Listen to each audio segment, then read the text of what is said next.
Hello नमस्कार, मी दीपाली. तुम्हा सगळ्यांचं आपल्या ब्लॉगमध्ये अगदी मनापासून स्वागत आहे. आज आषाढी एकादशीची सुरुवात मला राघवला आवरण्यापासून झाली. मला त्याचा वारकरी लुक तयार करायचा होता आणि फोटो वगैरे काढायचे होते.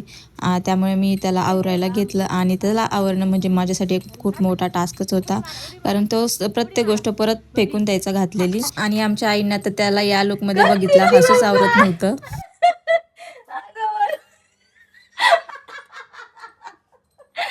कशी दिसती मम्मा? हुबेहूब वारकरीच दिसतोय असं म्हणत होत्या त्या आणि त्यानंतर त्यांचे पण फोटो काढून घेतले आणि आईंचं आवरल्यानंतर आम्ही आमच्या जवळच्याच विठ्ठल रुक्मिणीच्या मंदिरात जाऊन आलो. तिथं मस्त अभंग वगैरे चालू होतं आणि आज विठ्ठल रुक्माईचा शृंगार पण खूप जास्त छान केला होता. घरी आल्यानंतर थोडंसं फराळ केलं आणि दुपारच्या वेळेला यांचा अचानक फोन आला होता की आपल्याला बाहेर जायचे म्हणून आवरून ठेवा. मग आम्ही ते येईपर्यंत आवरून ठेवलं होतं आणि त्यांनी आम्हाला सांगितलंच नव्हतं की नेमकं कुठं जायचं आहे म्हणून. ते म्हणाले तुम्हाला एक ठिकाण आहे आणि तुम्हाला ते जास्त आवडेल, मग तर आपण तिथे जातो आहे. आणि जाताना त्यांनी सांगितलं आपण एका देवालाच चाललो आहे म्हणून, पण तिकडचा जो परिसर आहे तो तुला इतका जास्त आवडेल असं ते म्हणत होते. आणि खरोखरच तो परिसर खूप जास्त सुंदर होता आणि पावसाळ्यामध्ये अजूनच छान दिसत होतं ते. आणि वरती डोंगरावर जायच्या आधी इथं दुकानातून खाऊ घेतला मुलांसाठी आणि इथलं जास्वंदाचं फूल तर एकदम छान होतं आणि आपल्या रेग्युलर जास्वंदापेक्षा खूप जास्त मोठं होतं, पण खूपच सुंदर वाटत होतं म्हणून मी त्याला कॅप्चर केलं. आणि त्यानंतर पुन्हा निघालो आमच्या डेस्टिनेशनकडे, म्हणजे आम्हाला जिथं जायचं होतं तिकडे निघालो आणि फायनली आम्ही त्या गावामध्ये पोचलो. गाव तर खूप छोटंसं होतं पण खूप सुंदर होतं आणि पावसामुळे निसर्गाने जसा हिरवा शालू पसरला होता, इतकं छान वातावरण झालं होतं. मी तिकडे मंदिरापर्यंत जाईपर्यंत इतके व्हिडिओज काढले होते, पण मी जास्त काही अटॅच केलं नाही तर व्हिडिओ खूप जास्त मोठा झाला असता.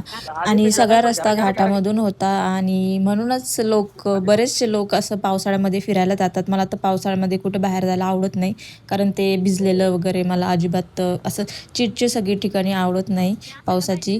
पण असे लोक हौसेने फिरायला जातात ते हेच सगळं निसर्गाचं वातावरण पाहण्यासाठी.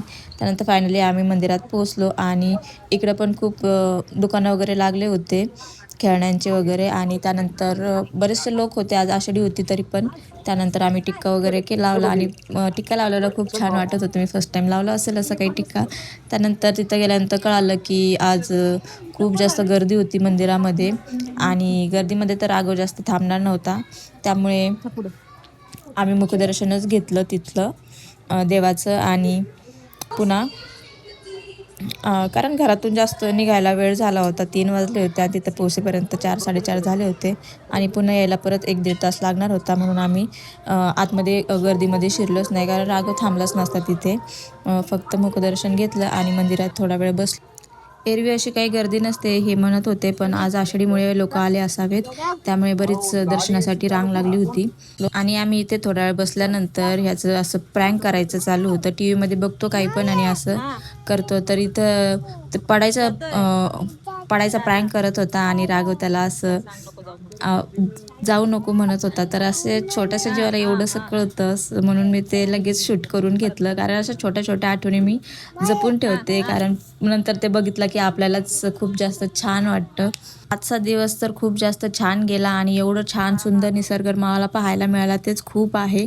आणि आज खूप जास्त अनपेक्षित गोष्ट घडली माझ्यासोबत, ते मी पुढे तुम्हाला सांगतेच. त्यानंतर दर्शन वगैरे घेतल्यानंतर खाली गेलो आणि खाली प्लेग्राऊंडसुद्धा होता, तिथं मग मुलं थोडा वेळ खेळली. घसरगुंडीच, आणि घसरगुंडीच आम्हाला जास्त आवडते. आणि खाली गेल्यानंतर या बिनकामाच्या वस्तू घेतल्या आणि नंतर मग अनपेक्षित गोष्ट जी म्हणली होती ती मी ही विठ्ठल रुक्मिणीची मूर्ती, कारण मी गेल्या आठवड्यात पुण्याला गेले होते आळंदीला, तेव्हाच मला तिथून घ्यायची होती, पण काही कारणामुळे ती मला तिथून घेता आली नाही. आणि माझी खूप जास्त इच्छा होती की आषाढीला मी ती मूर्ती घरात आणावी, पण आज असं काही ठरलं नव्हतं की मी आज मूर्ती घेईलच म्हणून. आणि आज योगायोगच म्हणावा लागेल की आज अचानक त्यांनी दुपारी घरी आले आणि आज आम्ही इकडे देवाला आलो आणि मला समोर ती मूर्ती दिसली आणि दिसल्याच्यानी मला ती इतकी आवडली, मी लगेच त्यांना घ्या म्हटलं.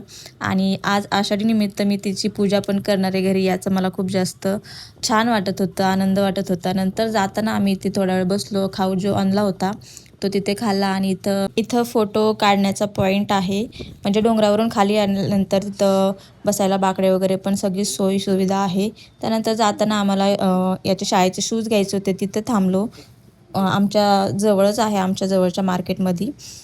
तर आता शाळा सुरू झाल्यापासून काही येणं झालंच नाही, त्यामुळे जाताना हा दुकान दिसलं तेव्हा ते तिथून घेतलं. आणि घरी आल्यानंतर माझं सर्वात आवडीचं काम म्हणजे हे. आणि मला जसं जेवढं माहिती होतं तेवढं त्याप्रमाणे मी या मूर्तीची स्थापना केली घरातल्या घरात. म्हणजे साध्या पाण्याने आधी, त्यानंतर मग पंचामृताने स्नान घालून. म्हणजे मला जेवढं माहीत आहे मी नेहमी करते नवीन मूर्त्या आणल्यानंतर घरात, तसं त्याप्रमाणे केलं. आणि स्नान घालत असताना विठ्ठल रुक्माईचा जो मंत्र आहे किंवा जय हरी विठ्ठल असं काही म्हणत मी स्नान घातलं देवांना. आणि आषाढीच्या या शुभ मुहूर्तावर मला हे विठ्ठल रुक्माई माझ्या देवघरात स्थापन करायला मिळतं आहे, ह्याचाच मला खूप जास्त आनंद वाटतो आहे. कारण विठुमाऊलीचीच इच्छा असावी की या दिवशी माझ्या छोट्याशा देवघरात त्यांनी विराजमान व्हावं.